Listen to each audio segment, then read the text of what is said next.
Бизге 50ден 100 болот, Ооба да биз 100ден деп айтабыз. ооба.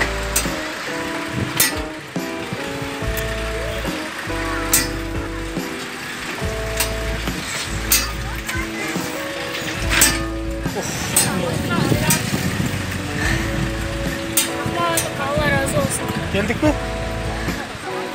Sizge koronavirus жалабыз. Aytты. Oldu. Рахмат, а? Хоп. Саламатсыздарбы, урматтуу биздин каналдын көрөрмандары жана көрүүчүлөрү. Биз бүгүн сиздерге үй шартында эң жөнөкөй көрүнүшү жөнөкөй болгону менен мындай аткарылышы татаал, бирок ошону мындай машыктыруучулардын жардамы менен аткарышыбыз керек. Биз ал үчүн ушул машыктыруучу ушул Фархидин мырзага келгенбиз. Анда эмесе баштадык.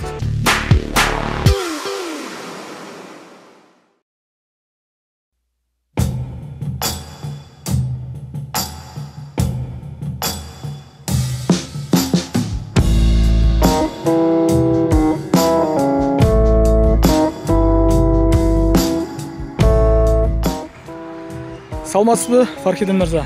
Саламатчылык. Бүгүн кандай көнүгүүлөрдү көрсөтүп бересиз? Азыр учурда өзүңүз билесиз, мына карантин учуру, коронавирустан коркуп көпчүлүгүбүз үйдөн чыкпай, бир жерде жата берип, өзүңүз билесиз, аябай оорлошуп кеткен учурубуз. Же болбосо спортчулар өзүнүн машыгууларын токтотуп койду десек болот. Кандай мындай үй шартында мындай спорттук инвентарлар жок эле машыкса боло турган, денени чыңдаса боло турган бир жолдорун көрсөтүп бериңизчи. Албетте болот. Алгач бул байыркы чыгыш элинин боевой искусствосу болгон ушу чыгыш эленөрлөрүнүн эң башталгыч базовый техникаларын көрсөтүп берейин. Puttardын көнүгүүлөрүн жасап, андан кийин puttарды разимкалап, андан кийин puttардын ыкмаларын жасап көрсөтүп берейин. Коргонууларбы же соккуларбы же бул жөнөкөй эле көнүгүү кандай? Коргонуу дагы кете берет, соккулар дагы ошонун ичинде боло берет. Демек мындай боевой экен да?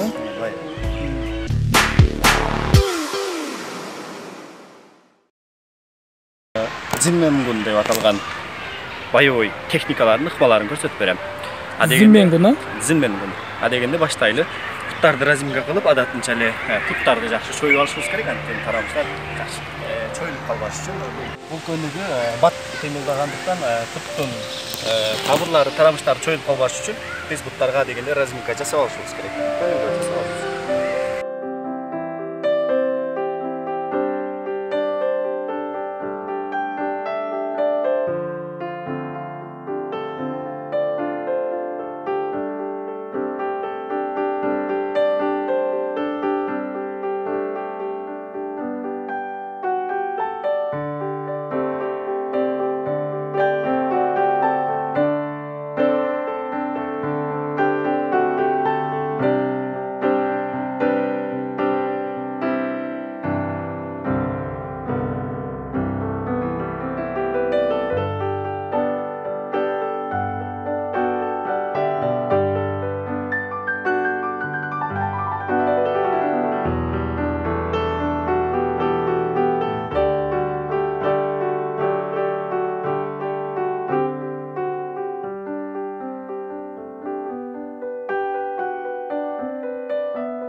Мына ушинтип биз мен алгачкы разимкаларды жасап алдым.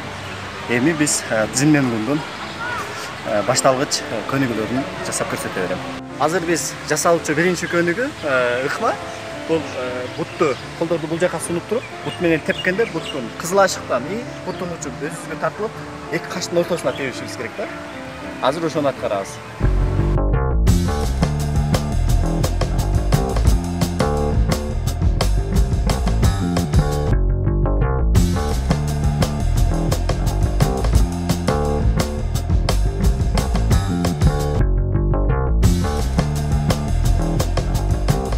Бул жерде бул көнүгүүнү жасап атканда дагы бир жол көрсөтүп коеюн.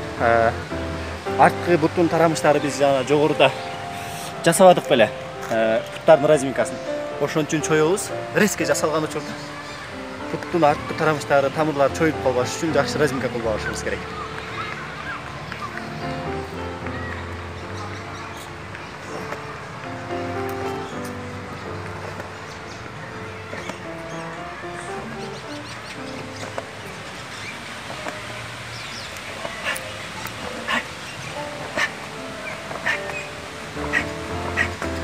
эле ошол биринчи жасаган ыкмага окшош.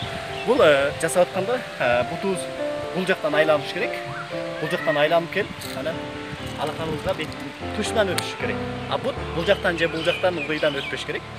Мына ушул беттин тушунан өтүш керек. Муну дагы ошо шаг менен жасайбыз.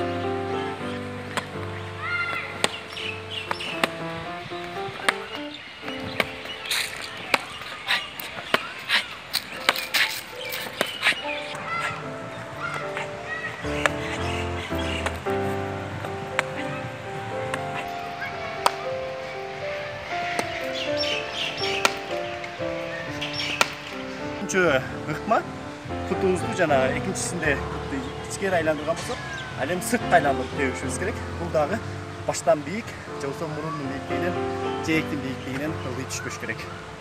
Анда аткарып баштайбыз.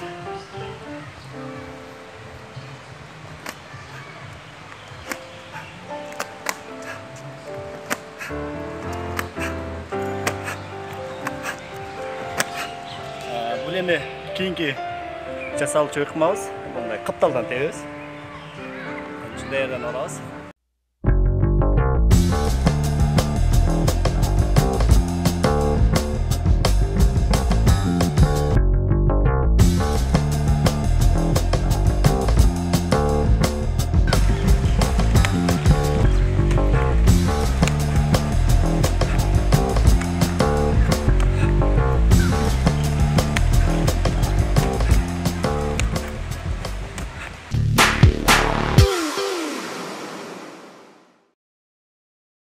Фархидин мырза, кандай жолдон машыгуу азыркы? Азыркы машыгуу карантинден кийин бир аз татаалыраак болду. Татаал эмес, эми жасап жүргөндөн кийин жакшы эле. Бирок айырма болобу ушундай кичине тыныгып калганда? Тынып болгондо албетте айырма болот экен. Өтө чоң айырма болот. Эгерде спортсмен машыкпай койсо, 3 күндө формадан чыгып калат деген улуу спортсмендердин 3 күн эле эгер машыгууну токтотуп койсо, формадан чыгып калат деген сөздөр бар да. Сиз өзүңүздүн практикаңызда болду ошондо 3 күндө чыгып калган формадан? Андай учурлар көп эле болот, анткени тренировкага кылбайбыз да. Көпчүлүк учурда үй шартына байланыштуу, жашоо шартка байланыштуу. Сиз өзүңүз бул спортты эмне себептен тандадыңыз? Мисалы, бул чынын айтканда мындай көпчүлүгү бул түшүнө бербейт да, билесизби? Өзүңүз мындай байкайсызбы ошол нерсени? Бул спорту тандаганымдын себеби бул спортто травма аз экен. Андан сырткары ийилчээктикке, ден соолукту чыңдоого, анан медицинский жактан дагы, адамды духовный жактан дагы өстүргөнгө аябай жакшы жардам берет экен да. Андан сырткары бир эле өзүңдү лечение кылып эмес, башка өзгөлөрдү дагы бул көнүгүүлөрдү, ушул ушунун, тайзинин көнүгүүлөрү менен башка бирөөлөргө сунуштап, алар дагы айыктырганга жакшы жардам берсең болот экен да. Ошон үчүн урматтуу спорт күйөрмандары, баардыгыңыздарды сергек жашоого, спорт менен машыгууга чакырат элем.